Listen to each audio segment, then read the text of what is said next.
several languages here. As you can see that I have Dutch, Indonesian, English, and also Japanese. But please make sure that I'm not an expert at all, exception in Indonesian. For the other languages, it's just general or ground rules.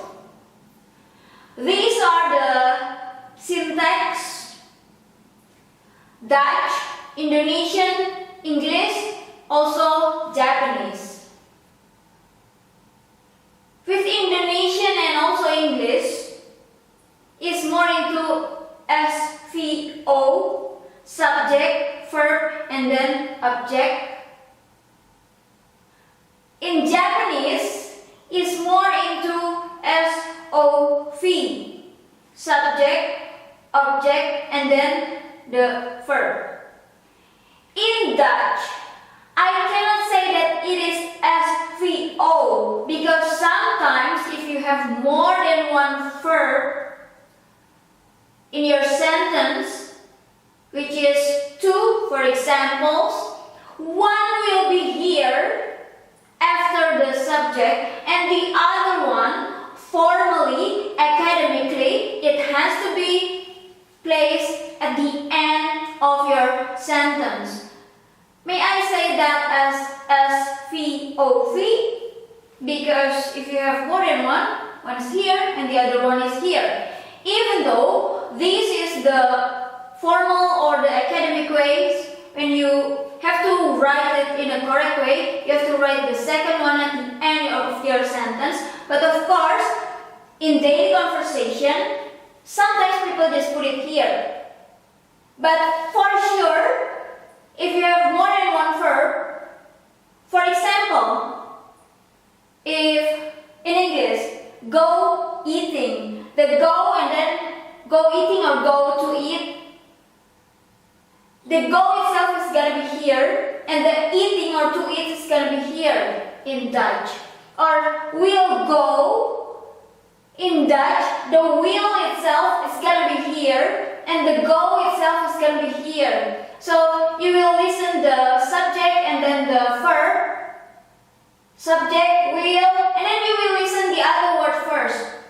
Time signal, object, place, and then at the end of your sentence, you kind of know will doing what, will do what at the end of your sentence. But in daily conversation, not so far here, maybe here after the object or so. But it's not will and then go. So, what from my experience, my own experience, when I hear people say something about will do something, I have to listen because to make sure will do what, because there's so many possibilities after the will, you know, will go, will something, you know, you wait and wait and wait, and then after a while you might find out will do what.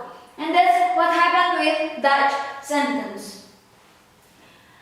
Second one, if the time signal first or initial of the sentence at the beginning, the second position is still the verb itself, if one verb. Again, if the sentence consists of more than one verb, the second one will be at the end of the sentence. That's the formal one, but in daily conversation, maybe not here but a bit here. But for sure, not after this one. You have to wait a little bit, have a little bit patience, and then you get, oh, okay, we'll do something. Yeah, that's based on my own experience here. And the other two, there are several words. After you use that word, it will kind of kick your whole entire verb to the end of your sentence. There is list of the words. After you use one of those, it will be like this, and the verb itself here and here. So here, here, here, here, and then verb hello, hello, like that. Will go. There's another one. Also several words. If you use one of them, right after, instead of the subject, it infers into the verb self first and then the subject. This word infers. So the position of the verb itself still at the second place. But it just switched between this and this because of this word. Remember the second verb here. But again, in daily conversation, maybe not so far, but a bit here. But don't expect to be here. No, it will be a bit far away. You have to wait a little bit. And what you mean with more than one verb? This is based on what I learned from several sources, whether in the courses or I learned by myself or so. There are several conditions. First of all, the verb that come in phrases that consist of at least two words or one word, and then after that you cut it into two, so it becomes one and the other one. So this one and this one will be here, one will be here. Or modal or modals can make in English. The modal itself, it's gotta be as the first verb, which is mostly at the second place of your sentence in the syntax, and then the word of the verb itself can swim, can go, can eat at the end of your sentence. Mostly is with the an of the last part of the word itself is ended with an. But remember, the modal is not the same with in English, because in English when you want to say can, you just use can for every kind of subject. But in Dutch, it's different. You have to remember if that can is for I, for you, for he, she, it, for we, for they. You have to remember, of course, in Dutch, because it comes with kan, kunt, or kunnen. It's not just can, no. But you have to be careful which is it's kan, kunt, or kunnen. And the past form of this can also not only in one form like in English, could. In Dutch, it might be kon or konden. And that is can. It's different with may and other kind of modal. Each subject kinda has its own modal form. And then will itself, in Dutch, will is want.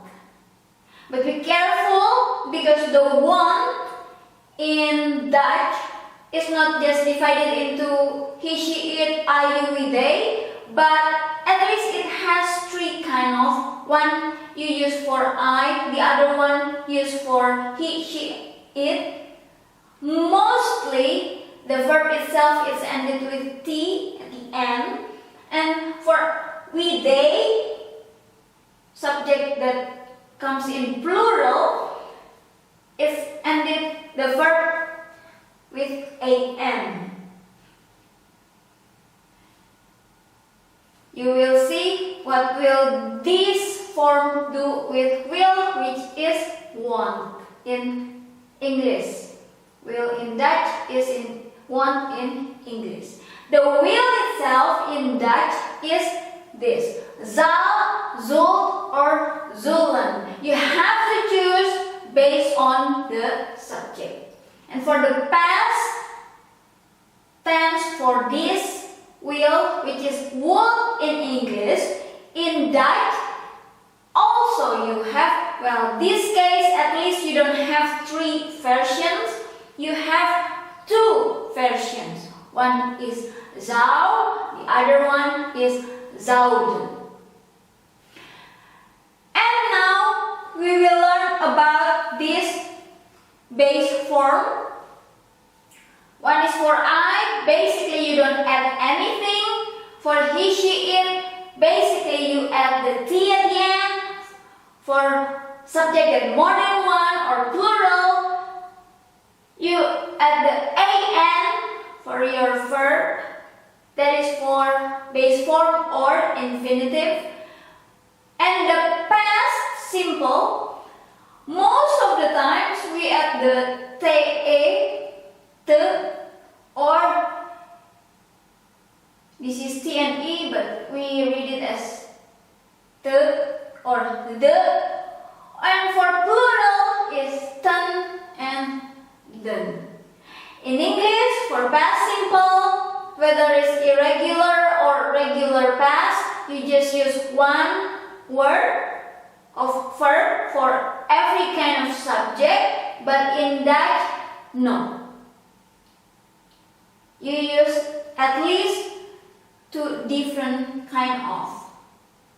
And for the base form, in English you use at least 2 kind of, and in Dutch 3. That's why you have to pay attention at the subject that you use. And one more thing, I kind of find it's a bit overlap because I keep asking what's the difference when they use the past simple or irregular past and past participle, because sometimes for occasion that also happened in the past, instead of using these forms in Dutch, sometimes they use zijn, or we can translate it as is, mr, or to be in English. But of course it's not only zijn, because there's also others, because for I, for he, she, it, we use different, we don't use zijn. And have is have, and in Dutch it's not only have and has, but it has at least have, hebben, yeah, several of course. And then something. This form, also this form, used for past occasion. If you just get this one, this verb will be here or here. But if you have in this and this and this and this and this, the first part will be here, here, here. This part, this part, this part, this part, here, here, here, here. Or if it's not academically or formally, it might be here. But at least will not be here or here. Yeah. With that being said, maybe in Dutch there are at least 3 or 4 tenses. And for plural nouns, in English, you add the S or ES. In Dutch, some words, you add the AN, because this one is A in Dutch, or apostrophe S or S. It depends on the noun that you use. Now we will talk about the. In English, there is the. In Dutch, there are 2 words for the. the. The is mostly used for objects or subject that created by God or nature or God most of the times, majority. Not all, but most of the time or majority. But for sure, the is used for plural nouns. And had is used for sure for small sized object or subject. How do you know if the object or the subject or the noun is small? Based on here, the suffix that being added to the noun, y or ch. As you can see, if there's noun ended with suffix y or ended with suffix ch, the itself is had. But be careful, and this one for sure, if it's ended a and n, it means more than one or plural. For sure, the itself is the. Be careful, you might see y and ch, but there is s, yes or chus. It means it's small, but more than one. It's plural. That's why it becomes the. Small, yes, but more than one. Plural, yes, just the. And now we will learn about Japanese. As you can see here, SOV. Whether it's one verb or more than one, the position is at the end of the syntax or your sentence. And there is no determiner, there is no the in Japanese, and there's also no plural noun in Japanese. There are two tenses in Japanese. One is for the present time and the other one is for the past time or past tense. And to make a sentence into question in Japanese, you just have to add this hiragana letter, which is ka. It means is it? And in Japanese, that is different with the other sentences is when you have to write or say place and then to, in Japanese, the first or initially you put or say the place itself first and then after that to. Let's say Japan.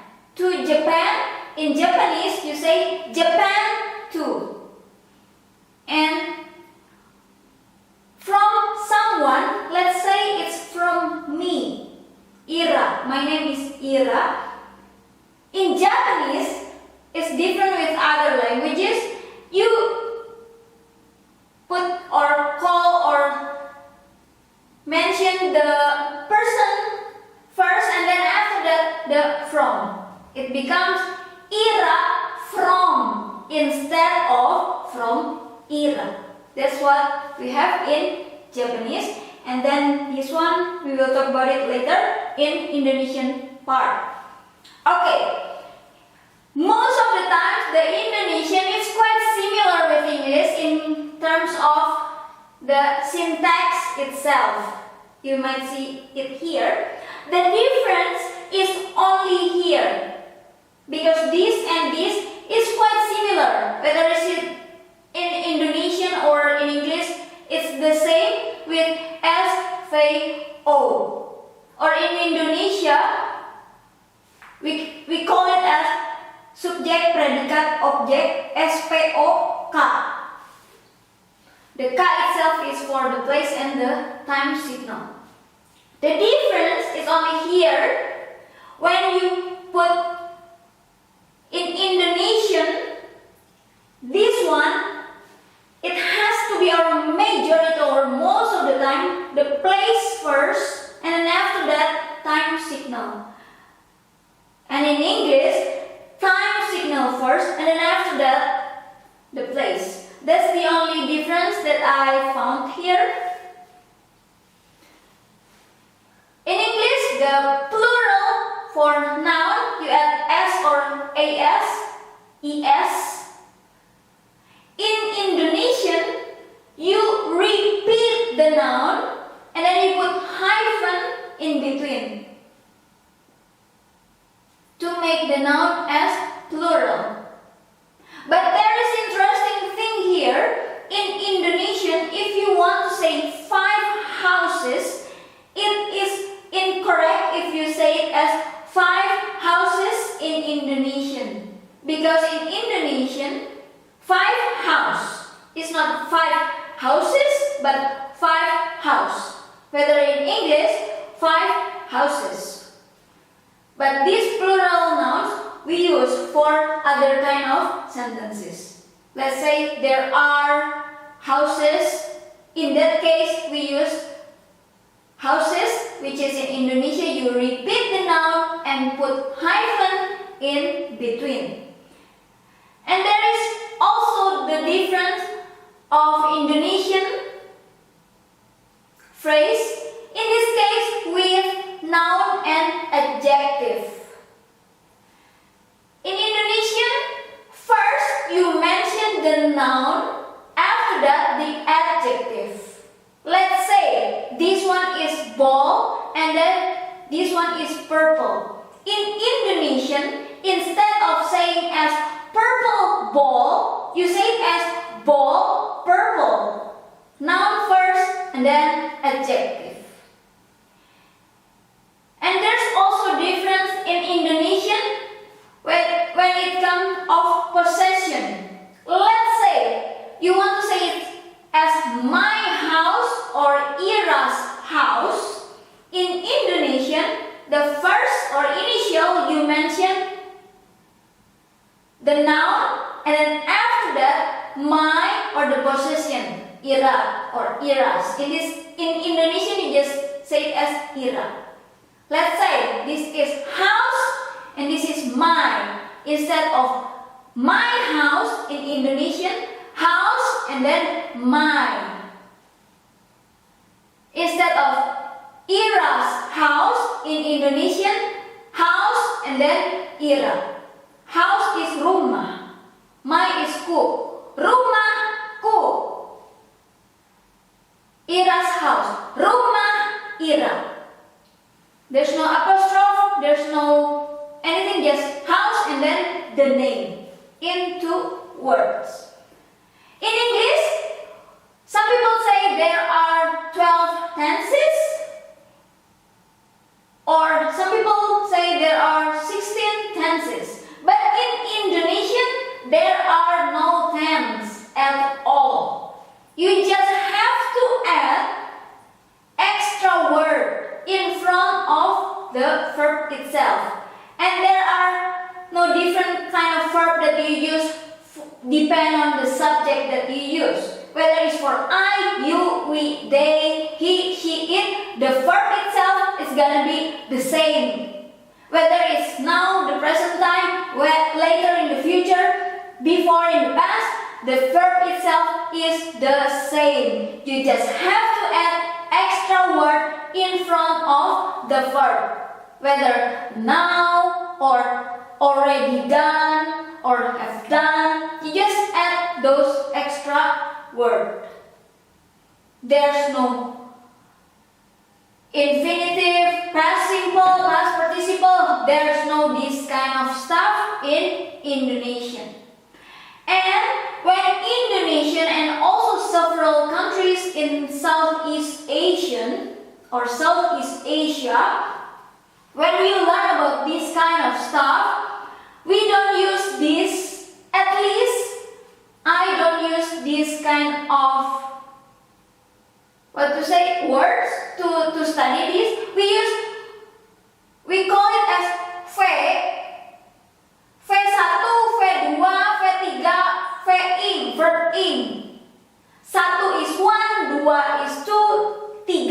3. Feet 1, feet 2, feet 3, verb in. Because when we have to learn about whether it's about tenses, whether it's now, the present time, or later in the future, or in the past, this thing will make it a bit hard to put it in a logic way. So I think by writing this or mention this or think this as verb 1, verb 2, verb 3 and verb in, that is the easiest way to make you understand in the quickest and easiest way. And now there is the last part, I think. Yeah, this and this. Similarities between Japanese and Indonesian. Oh yeah, I forgot about this. There's also no the in Indonesian. Similarities in Indonesian and also in Japanese, mostly in daily conversation, we just mention the subject one time. In the beginning, at the first sentence. After that, there's possibility we don't mention the subject again anymore. Because by mentioning it in the first sentence, it is good enough. Because we already know that we'll talk about those subjects. Why you have to repeat the subject again and again and again.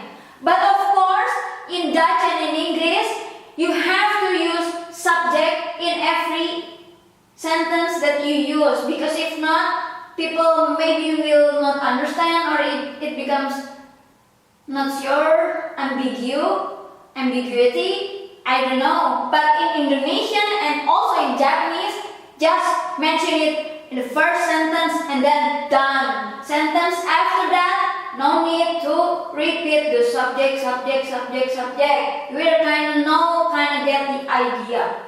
But that is mostly for casual or daily conversation at least. And the similarities, the other one, the same with Indonesian and Japanese. No matter we have this kind of formation for the syntax of our sentence or sentences, in daily conversation, most of the time, we are kind of mess up with the word that we use, or we don't use lots of words. Sometimes we just say, go, when, tomorrow, yesterday, yes, who, him, yeah, it's kind of short and simple, not so complete or not so formal. That's why the subject can be in the middle of the sentence, can be in the front, can be here, or can be at the end of the sentence, or maybe even not being mentioned in your sentence. That's what happened in the daily or at least casual conversation.